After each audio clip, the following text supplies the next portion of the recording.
Hello everyone, myself Dr. Manju Meena, Assistant Professor in Chemistry from Government College, Kota. आज हम organic synthesis via इनोलेट्स के अंतर्गत diethyl malonate के एल्कनीकरण के द्वारा विभिन्न कार्बनिक अम्लों के संश्लेषण का अध्ययन करेंगे, जिसका कि हमने प्रीवियस लेक्चर में देखा था कि मोनो व डाई एल्किल मेलोनिक अम्लों का किस प्रकार से संश्लेषण किया जाता है, मोनोकार्बोक्सिलिक अम्लों का संश्लेषण। इसी क्रम में आज हम पॉलीकार्बोक्सिलिक अम्लों के संश्लेषण के बारे में देखेंगे। मेलोनिक एस्टर के अंदर सक्रिय हाइड्रोजन परमाणु को जिस प्रकार से हमने प्रीवियस लेक्चर में देखा था कि सोडियम के द्वारा विस्थापित किया जा सकता है, उसी प्रकार से हम उसे ब्रोमीन Br2 के द्वारा भी विस्थापित कर सकते हैं और इसी अभिक्रिया के सहायता से पॉलीकार्बोक्सिलिक अम्लों का निर्माण किया जाता है। मेलोनिक एस्टर इसको ब्रोमीन से क्रिया करवाएंगे तो यहाँ पर जो ये सक्रिय हाइड्रोजन परमाणु है उसको Br प्रतिस्थापित कर देता है और खुद अटैच हो जाता है। उसके बाद में हम देखें कि मेलोनिक एस्टर का ये सोडियम लवण है और ये Br वाला है। यहाँ से क्या निकल जाएगा, NaBr निकल जाएगा और कार्बन के बीच में सिंगल बॉन्ड बन जाएगा। फिर वापस से जब हम इसकी Br2 से क्रिया करवाते हैं तो दोनों हाइड्रोजन परमाणु को वो विस्थापित कर देता है और उसकी जगह Br परमाणु अटैच हो जाता है। उसके बाद में फिर 2 सोडियम मेलोनिक एस्टर लवण को हम लेके और इससे क्रिया करवाते हैं तो क्या होता है, जो Br है वो इसके द्वारा प्रतिस्थापित होकर NaBr निकाल देता है और यहाँ क्या जुड़ जाता है, ये वाला पार्ट CH2 का होल ट्वाइस। इसके बाद हम इसका जब जल अपघटन या हाइड्रोलिसिस करवाते हैं तो ये एसिड में कन्वर्ट हो जाता है और जब हम इसको गर्म करते हैं तो यहाँ से 4CO2 निकल के बाहर निकल जाते हैं और हमें क्या प्राप्त होता है, 3,4 डाईकार्बोक्सिलिक हेक्सेन 1,6 डाइओइक अम्ल। यहाँ 3 और 4 पोजीशन पे कार्बोक्सिलिक अम्ल जुड़े हुए हैं, इसलिए तो 3,4 डाईकार्बोक्सिलिक और 6 मेंबर है इसलिए हेक्सेन और 1,6 पे फिर से क्रियात्मक समूह जुड़े हुए हैं तो 1,6 डाइओइक अम्ल का निर्माण होता है। अब हम देखेंगे कीटोनिक अम्लों का संश्लेषण मेलोनिक एस्टर से किस प्रकार से होता है।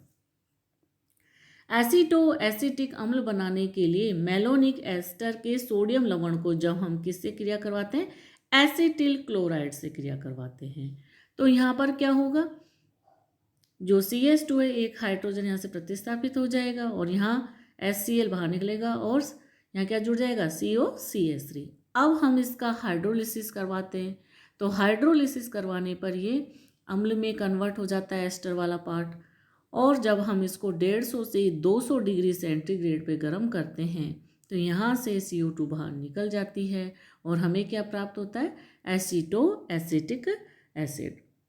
अब देखेंगे हम असंतृप्त अम्लों का संश्लेषण, नोवेल जेल अभिक्रिया।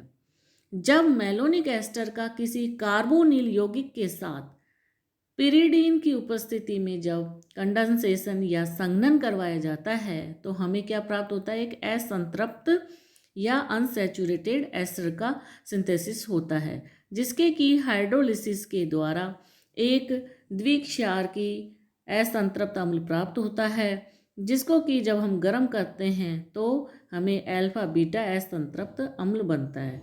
तो इस पूरी अभिक्रिया को हम क्या कहते हैं, नोवेल जेल अभिक्रिया। अब हम यहाँ देखें एसिटैल्डिहाइड, इसकी क्रिया किससे करवाते हैं, मेलोनिक एस्टर से। यहाँ से वाटर मॉलिक्यूल निकल जाएगा और डबल बॉन्ड से क्या जुड़ जाएगा, C और ये मेलोनिक एस्टर वाला बाकी का पार्ट। अब हम इसका जब हाइड्रोलिसिस करवाते हैं तो ये एस्टर वाला पार्ट एसिड में कन्वर्ट हो जाता है और जब इसको हम 200 डिग्री सेंटीग्रेड पे गर्म करते हैं तो यहाँ से CO2 बाहर निकल जाती है और हमें क्रोटोनिक अम्ल प्राप्त होता है। अब हम देखेंगे एमिनो अम्लों का संश्लेषण। इसके अंदर सबसे पहले हम क्या करते हैं, जो नाइट्रस अम्ल है उसकी किससे क्रिया करवाते हैं, एस्टर से क्रिया करवाते हैं। एस्टर से क्रिया करवाने के बाद में मेलोनिक जो एस्टर है उसमें से क्या निकल जाता है, H2O और N से डबल बॉन्ड ये C जुड़ जाता है और हमें ये प्राप्त होता है।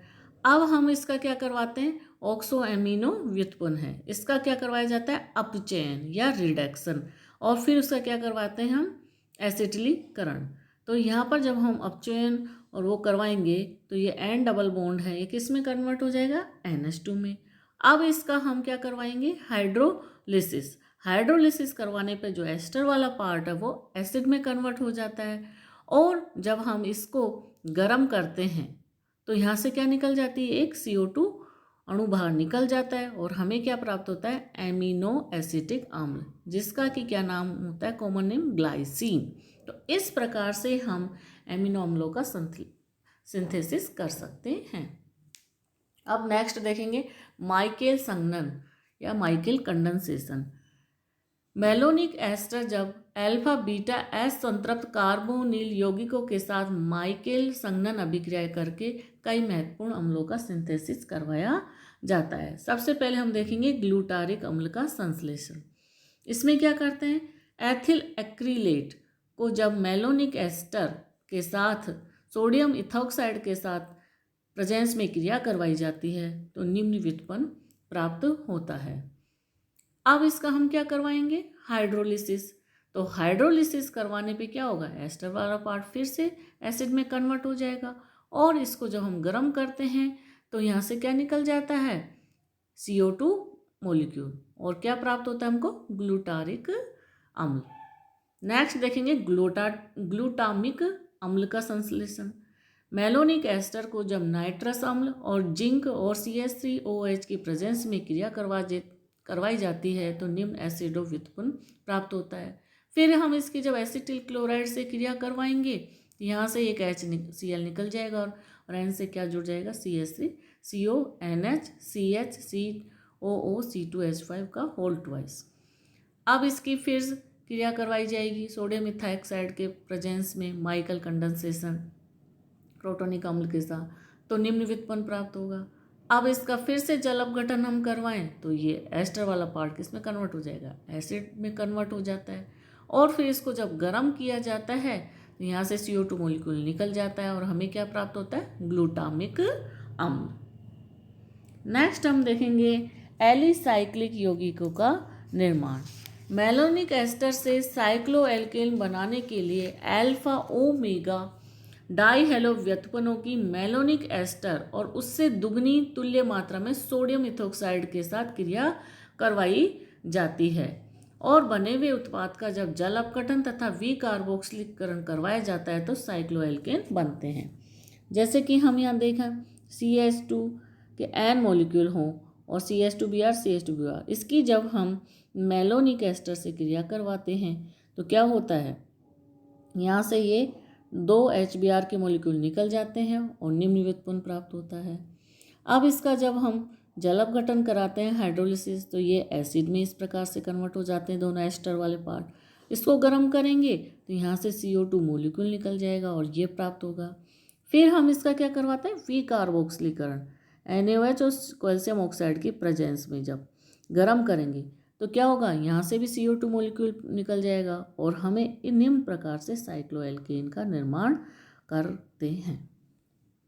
जैसे कि हम साइक्लोपेंटेन को बनाएं तो यहाँ क्या करेंगे, मेलोनिक एस्टर ले लिया और यहाँ पर CH2Br CH2Br और ये CH2 अब इसकी क्रिया हम दुगनी सोडियम इथोक्साइड के साथ क्रिया करवाते हैं तो यहाँ से ये निकल जाएगा, और यहाँ से ये बंद बना के एस्टर वाला पार्ट अटैच। अब इसका हाइड्रोलिसिस करवाएं तो COH में कन्वर्ट, फिर इसको गर्म करें तो ये साइक्लोपेंटोनोइक अम्ल बनता है, और जब इसका NaOH और कैल्शियम ऑक्साइड के साथ विकार्बोक्सिलीकरण करवाया जाता है तो हमें क्या मिलता है, साइक्लोपेंटेन। तो इस प्रकार से हम साइक्लिक एल्केनों का निर्माण कर सकते हैं। अभिक्रिया में जो पहला हैलोजन परमाणु इंटरमोलिकुलर प्रतिस्थापन द्वारा निकलता है, जबकि दूसरा हैलोजन अम्ल इंट्रामोलिकुलर प्रतिस्थापन द्वारा निकलता है। जैसे कि हम यहाँ देखें, जो सोडियम इथोक्साइड मेलोनिक लवण है उसके साथ जो सोडियम अटैच हुआ है, यहाँ मेलोनिक अम्ल का जो सोडियम लवण है, जब इसकी क्रिया CH2Br से करवाई जाती है तो यहाँ पर से पहले तो NaBr निकल जाएगा और यहाँ पर कार्बन से बन जाता है। फिर इसकी वापस से सोडियम इथोक्साइड से क्रिया करवाते हैं तो क्या होगा, ये वाला H से सोडियम रिप्लेस कर देता है और यहाँ आयनिक बंध बन जाता है। फिर यह वाला बंध यहाँ शिफ्ट होगा, Br यहाँ से इस तरह से बाहर निकलेगा और एक साइक्लिक रिंग का निर्माण हो जाता है। तो इस प्रकार से जो हैलोजन परमाणु है पहले इंटरमोलिकुलर रिप्लेसमेंट होता है इंटर, और सेकंड टाइम क्या होता है, इंट्रा या अंतःअणुक प्रतिस्थापन होता है। नेक्स्ट हम देखेंगे विषम चक्रीय यौगिकों का निर्माण।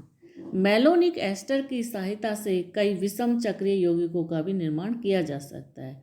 जैसे कि जब मेलोनिक एस्टर की क्रिया किससे करवाई जाती है, यूरिया से, तो यहाँ से C2H5OH और ये C2H5OH निकल जाता है, 2 अल्कोहल के अणु निकल जाते हैं और हमें क्या प्राप्त होता है, बारबिट्यूरिक अम्ल या मेलोनिल यूरिया का निर्माण होता है। तो इस प्रकार से हम मेलोनिक एस्टर के द्वारा विभिन्न कार्बनिक अम्लों का संश्लेषण कर सकते हैं। नेक्स्ट अब हम देखेंगे एथिल एसीटोएसीटेट या एसीटोएसिटिक एस्टर, जिसे कि हम EEA और AEE के द्वारा रिप्रेजेंट करते हैं और इसके एल्किलीकरण के द्वारा हम विभिन्न कार्बनिक अम्लों का संश्लेषण कर सकते हैं। एसीटो एसिटिक एस्टर का क्या फार्मूला होता है, CH3 C double bond O CH2 C double bond O OC2H5, इसको बोलते हैं एथिल एसीटो एसीटेट या एसीटो एसिटिक एस्टर। जब इसका हम एल्किलीकरण करवाते हैं तो क्या प्राप्त होता है, यहाँ से क्या हो जाएगा, एक H को R रिप्लेस कर देता है तो क्या मिलता है, एल्किल एसीटो एसिटिक एस्टर। फिर इसका हम जल अपघटन करते हैं और गर्म करते हैं तो अल्फा प्रतिस्थापी एसीटोन अंतिम उत्पाद के रूप में हमें प्राप्त होता है। तो इस प्रकार से एथिल एसीटो एसिटेट का एल्काइलेशन संपन्न होता है और अभिक्रिया निम्न स्टेप्स में कंप्लीट होती है। फर्स्ट में क्या होगा, सोडियम लवण का निर्माण या फॉर्मेशन ऑफ सोडियम साल्ट्स, जो कि इसके मैथिलीन समूह के दोनों ओर के हाइड्रोजन परमाणु क्या होते हैं, एसिडिक होते हैं। अतः सोडियम एथोक्साइड जैसे प्रबल क्षारों से अभिक्रिया करके ये सोडियम लवण बनाते हैं। CH3 CO CH2 C double bond O C2H5 की जब सोडियम एथोक्साइड के साथ क्रिया करवाते हैं तो ये वाला H सोडियम के द्वारा रिप्लेस हो जाता है और हमें क्या मिलता है, मोनोसोडियम लवण, और अल्कोहल का एक अणु बाहर निकल जाता है। जब सोडियम लवणों का एल्किलीकरण और एसिलीकरण करवाया जाता है तो हमें एसीटोएसिटिक एस्टर का एल्किल अथवा एसिड व्युत्पन्न प्राप्त होता है। इसका क्या करवाएं, एल्किलीकरण, तो ये जो सोडियम है ये बाहर निकल जाएगा और यहाँ क्या अटैच हो जाएगा, R, तो मोनो एल्किल व्युत्पन्न प्राप्त होता है। अब इसका हम क्या करवाएं, एसिडिक हाइड्रोलिसिस। जब एसीटोएसिटिक एस्टर को अथवा इसके एल्किल व्युत्पन्न का जब अल्कोहली KOH के साथ गर्म किया जाता है तो एसीटोएसिटिक एस्टर का हाइड्रोलिसिस हो जाता है और मुख्य उत्पाद के रूप में हमें अम्ल प्राप्त होते हैं। इसे हम एसिडिक हाइड्रोलिसिस या अम्लीय जल अपघटन कहते हैं। ये है एसीटोएसिटिक एस्टर।